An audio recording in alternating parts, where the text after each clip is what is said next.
আসসালামু আলাইকুম everyone. 10 minute হানি আগে আমি একটা ক্লিপ শুট করছি মোটো ব্লগের 3 মিনিট 46 সেকেন্ডের। তো আমি ব্লগে থেকে হাউলে এসে হার পরে এই যে মোবাইল দোকানে খারাইলাম, খারাইয়া ক্লিপটা চেক করবার নিছি যে সব ঠিক আছে না নাই। পরে দেখি যে অডিও হ্যাঁ নাই। পরে বললাম যে কি প্রবলেম, বারবার এসে সেমি প্রবলেম হয়, ইয়ার আগেও 2-3 বার ওইরকম প্রবলেম হয়েছে। পরে ইয়ার পরে একটা ভিডিও আমি নিলাম 2-3 সেকেন্ডের, সেটার মধ্যে আইসে কিন্তু আগের দেখে নাই। যাওয়া সানডে একটা রাইডে বেরিয়েছিলাম, আরিফ আসাল, আমি, আজমল, মিঠু আসাল, তো বাবু আসাল, 5 জনে আমরা বাইরে ছিলাম। তো আজকে এমনি প্ল্যান করছিলাম যে 5 জনে এক জায়গায় যাবো।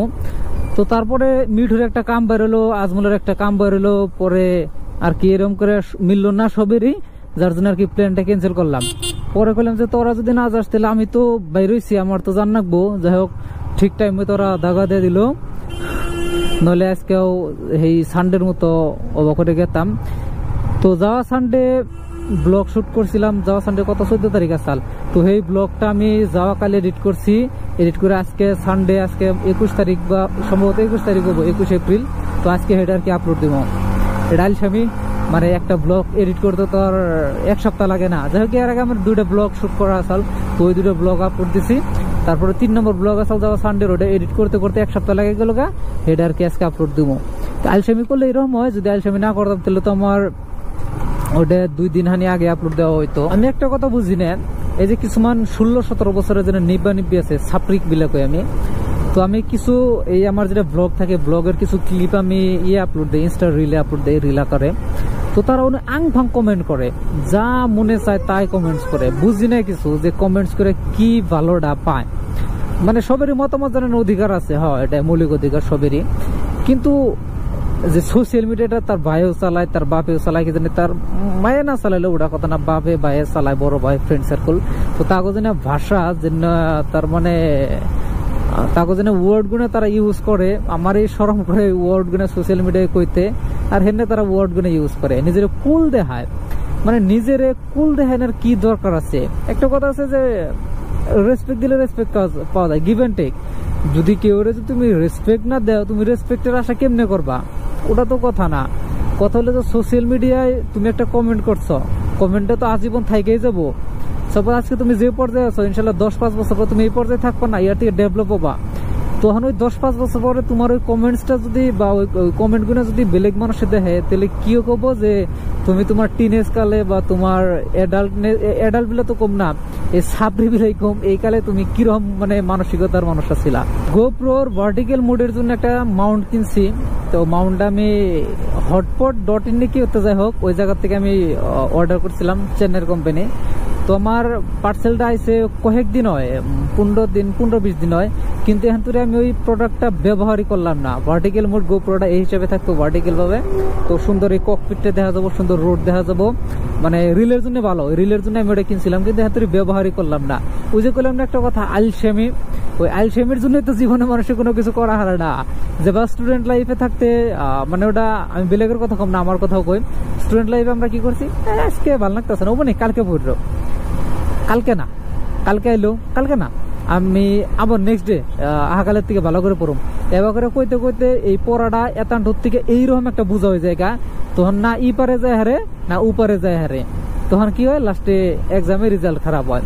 আর রেজাল্ট খারাপ হওয়ার মেন যেটা রিজন, হেডে হইলো যে আলসেমি, যেটা আমরা ইবিলা কই যে দেখায়, এই যে অজুহাত দেখায় যে আজকে না কালকে পড়লো, এখন না 1 ঘন্টা পরে পড়লো, এটার জন্য রেজাল্টটা খারাপ হয়।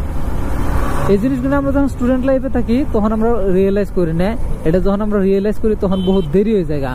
আর তখন তো ওটা রিয়েলাইজ করে কোনো লাভ হবো না, কারণ সময়ের কাম যদি সময়ে না করি এটা হিতে বিপরীত হবো। আর এই সাইডে এলে এই যে যেটা চার দোকান আছে, আমি এই জায়গায় খারাই চা বা কোল্ড ড্রিঙ্ক কোনো কিছু খাই, মানে আজকে ব্যতিক্রম হবো না, আজকে ওই জায়গায় খারামো, খারাই কোল্ড ড্রিঙ্ক বা চা তামুল খামো। চার দোকানে চা খাইয়া ওর থেকে বাইরে হলাম, এখন তামুলও খাইছিলাম, মানে আধা ঘন্টার মনে বয়ে আসছিলাম, বইয়ে একটু সোশ্যাল মিডিয়া দেখলাম, ইনস্টা প্লাস এপি ইউটিউব, পরে আর কি ওর থেকে বাইরে হলাম। তো একটা কথা রিয়েলাইজ করলাম যাওয়া সানডে নগে তুলনা করে, যে একলা রাইডে বাইরে অত্যন্ত আমেজ পাওয়া যায় না, যেরকম 2-4 জনে মিলে বাইরে আমেজ পাওয়া যায়। একলা বাইরে এই যে আমি একলা গেতাছি, অবশ্যই একটা একাকিত্বর একটা আলাদা মজা আছে, কিন্তু ওই একাকিত্বর মজাটা আলাদা, প্লাস ফ্রেন্ড সার্কেল 2-4 জন থাকলে ওই মজাটা আলাদা। যে ভাই যে আমি একলা একলা কথা কইতাছি, যদি আমার লগে বেলেগ একজন থাকতো ওর লগে 2-1টা কথা শেয়ার করতাম। বর্তমান তো দেখি সবাই খালি শিলং গেতাছে, মানে বর্তমান আমাগো আসামের এই সাইডে যেরকম গরম, শিলং ওই সাইডে আবার ঠান্ডা। তো খালি সোশ্যাল মিডিয়া ওপেন করলে ফেসবুক ইনস্টাতে দেখি যে শিলং গেছে, গ্যাংটক গেছে, নিজেরও মন চায়, কিন্তু কোনো জায়গায় যাবার গেলে তো একলা যান যান। আমি কয়েকবার প্ল্যান করছিলাম, প্লাস অন্য কথাটা শেয়ার করছিলাম যে শিলং যাবার চাইতেছি, কিন্তু একলা যায় ওই আমেজটা পাওয়া যায় না, যার জন্য প্ল্যান ড্রপ করে দিছি। তো ইনশাল্লাহ আবারও প্ল্যান করবার চাইতেছি। তো একজনে ইয়ার মধ্যে আমার নগে কন্ট্যাক্ট করলো, তো আমার মানে ফেসবুকে ফ্রেন্ড প্লাস আমার ভিউয়ার্স একজন, হে আমার কইলো যে ভাই শিলং যাবা? পরে বললাম হ্যাঁ যান যায়, আমি তো প্ল্যান করতেছি। পরে অতি কইলো যে ঈদের পরে, মানে কুরবানি ঈদের পরে। পরে বললাম ঠিক আছে, ইলেকশনও আছে সামনে, ইলেকশন যাইকো প্লাস কুরবানি ঈদও যাইকো ইনশাল্লাহ, তারপরে ভালোভাবে যান যাবো। এসব তার মানে গরম দামও ওই সাইডে বেশি করে নামবো। আর মেঘালয় বা শিলং ওই সাইডে তো অলওয়েজ ঠান্ডা থাকে, যেহেতু পাহাড় এলাকায় তো ঠান্ডা একদম সেই রকম। আমাগো মানুষের মধ্যে কিছুমান হিংসা ভাব আছে। হিংসা ভাবটা কিরকম? কিছু মানুষ অবহেলা করে, মানে কিছু মানুষের বর্তমান যেটা অবস্থা, বর্তমান অবস্থা দেখে তারা অবহেলা করে। বহুত উদাহরণ আছে যাগো মানুষ অবহেলা করতো বা ইগনোর করতো, সেই মানুষগুলাই সাকসেসফুল হয়েছে। আজকের থেকে 4-5 বছর মানে বাদে, 4-5 বছর পাস্টে যদি আমরা যাই, মানুষগুলোর যে সিচুয়েশন আসাল বর্তমানে সেই মানুষগুলো টোটালি চেঞ্জ হয়ে গেছে। টোটালি আর্থিক দিক দিয়ে বা বেসিক্যালি আর্থিক দিক দিয়ে তারা বহুত উন্নতি হয়ে গেছে। সেই জন্য মানে কেউ আন্ডার এস্টিমেট করেন না কেনা, কেউ অবহেলা করেন না কেনা, কারণ ভাগ্যর চাকা বা তার মেহনতের ফল কোন সময় আল্লাহ তারে তার কর্মফল দিব বা কোন সময় আল্লাহ তারে কি দিব ওটা কেউ কয়ে হবে না। সেই জন্য আমাকে ভিতরে যেটা অবহেলা, যেটা আমরা আন্ডার এস্টিমেট করি মানুষের, ওইটা করেন না কেনা।